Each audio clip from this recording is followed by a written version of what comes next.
One of the most tragic tales in the grim darkness of the far future belongs to the sons of Sanguinius. During the Horus Heresy, their noble Primarch stood before the traitor War Master himself. In single combat, aboard the vengeful spirit, Sanguinius fought with all the might and grace of a great angel. He nearly bested Horus, his blows striking with divine fury. But in the end, the War Master's dark power proved too great. Horus struck him down, and in that final moment, the Blood Angel's beloved Gene Father was slain. From that day forward, the Blood Angels were never the same. Across the galaxy, every one of his sons felt the psychic aftershock of their father's death, a wound carved not into flesh, but into the soul. That collective grief and fury became a curse that would forever haunt their bloodline. This affliction became known as the Black Rage, a storm of madness born from the echo of Sanguinius's final moments. Those who fall to it are tormented by visions of that terrible battle. They see through their Primarch's eyes, feel Horus's blade pierce their chest, and hear the Emperor's cry of anguish. Reality and memory blur until the warrior no longer knows who he is. To him,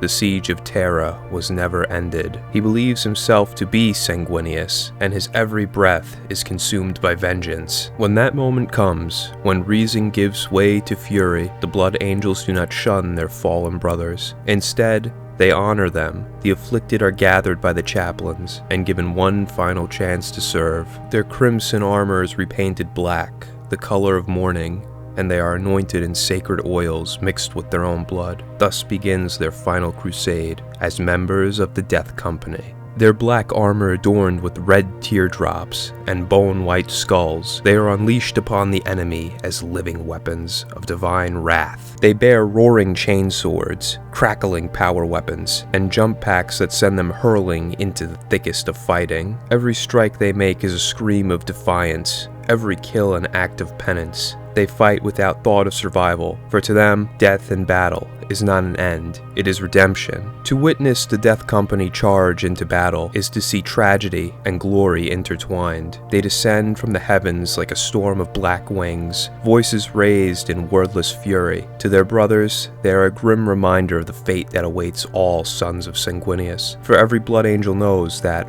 one day, he too may hear the echo of his father's dying breath and join the black-clad lost upon the field of battle. When a battle brother begins to show the first signs of the Black Rage, the haunted stare, the trembling fury, the whispered name of Sanguinius, and the visions of Horus himself, he is taken to the Tower of the Lost within the Blood Angels' fortress monastery on Baal. It is there, behind the thick walls and prayer-sealed gates, the afflicted are watched over by chaplains in that lonely tower. The doomed warriors struggle against the storm within their minds, their memories dissolving into visions of their Primarch's final moments. At first, they see flashes, a winged figure standing before a giant clad in power armor, and the echo of a godlike voice crying out in grief. But as the visions intensify, the line between past and present vanishes. The warrior no longer knows who he is, only that Horus must be slain, and Terra must be saved. When that madness fully takes hold, there can be no return. Yet the Blood Angels do not see these brothers as lost. Instead, they grant them one final right, to die as warriors of the Emperor, and as sons of Sanguinius. They are reborn as the Death Company, the condemned, who fight their last battle in the Primarch's name. They are armed for destruction. They bear weapons only suited for slaughter, tools to annihilate anything that dares stand before them on the battlefield. Once they are unleashed, they are a living storm striking with terrifying speed and savagery. Even their own brothers sometimes recoil at the sheer ferocity of their charge. Before every campaign, High Chaplain Astoreth the Grim, known as the Redeemer of the Lost, gathers the Death Company in solemn ritual. Cloaked in black and red, he addresses the assembled warriors with words that have echoed through millennia. Treat them with honor, for their fate will one day be ours. These words are not simply a ceremony, they are a prophecy. For every Blood Angel knows that the Black Rage lie dormant in his blood, waiting for the moment to rise and consume his mind. When the battle is over, and the fog of war finally lifted, the field is silent. Among the broken bodies and shattered armor, the Death Company chaplains walk alone, with their weapons in hand, It is their sacred duty to find the surviving madmen and to end their suffering with a single, merciful blow. Only in death can someone truly be freed from the Black Rage and its destructive grip on the mind.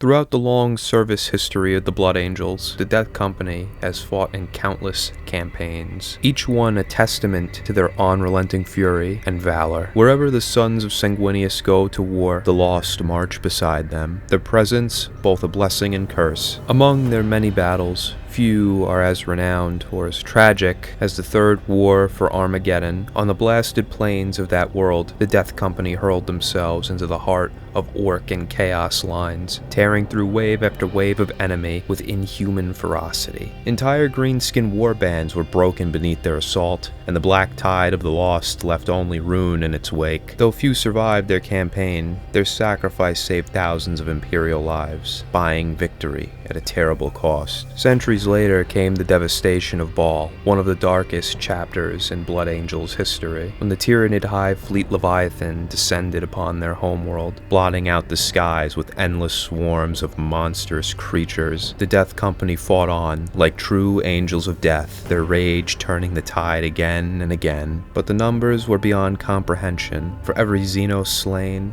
a dozen more rose to take its place. When the battle finally ended, nearly 90% of the chapter lie dead, their fortress and their world all but consumed. Only the arrival of reinforcements from the Indomitus Crusade, led by the Primarch Rabute Gilliman, prevented their final extinction. The fields of Baal ran red with blood. Amid these endless battles, the Death Company has produced heroes, whose names echo through millennia for their legendary deeds. As previously mentioned, Astoreth the Grim, High Chaplain and Redeemer of the Lost, bearing the sacred duty of granting peace to those who cannot find it in battle. His axe has ended the suffering of countless brothers consumed by the rage. To witness his work is seeing both priest and executioner, an angel delivering one final merciful blow to end the suffering of a madman. Then there's Chaplain Lamartus, the guardian of the lost, once a warrior who succumbed to the Black Rage himself. Lamartus somehow retained enough clarity to resist its full grip. He leads the Death Company into battle, while teetering on the brink of madness himself, and under his command, they fight with terrifying purpose, disciplined in their insanity. And finally, there is Mephiston, the Lord of Death himself. He too fell to the Black Rage during the Second War for Armageddon. Trapped beneath the ruins of the devastated city, he fought the curse for 7 long days, and emerged victorious. Mephiston alone has conquered the Black Rage, ascending from the abyss as something greater. His survival stands as a beacon of hope to all Blood Angels, proof that the curse can be resisted and even beaten.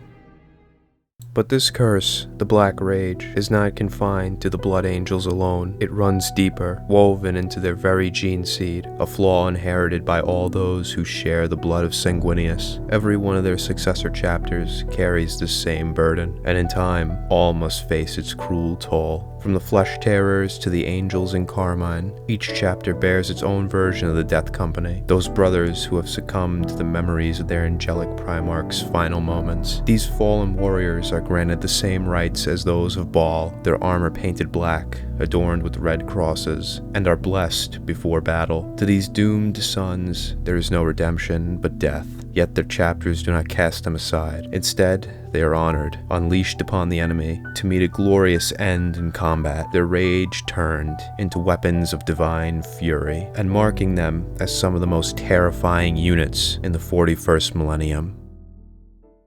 Thank you everyone for watching. I wanted to get back into a little bit of Warhammer stuff. Decided to kind of change my content a bit. I went from Warhammer to history, back to Warhammer, but I think I'm going to split it among two things and make short video documentaries on things that just interest me in general. And yeah, I think it'll be better for the upload schedule. And you know, I could get out more videos for you guys to enjoy. And speaking of videos, if you enjoyed this one, please consider leaving a like and subscribing.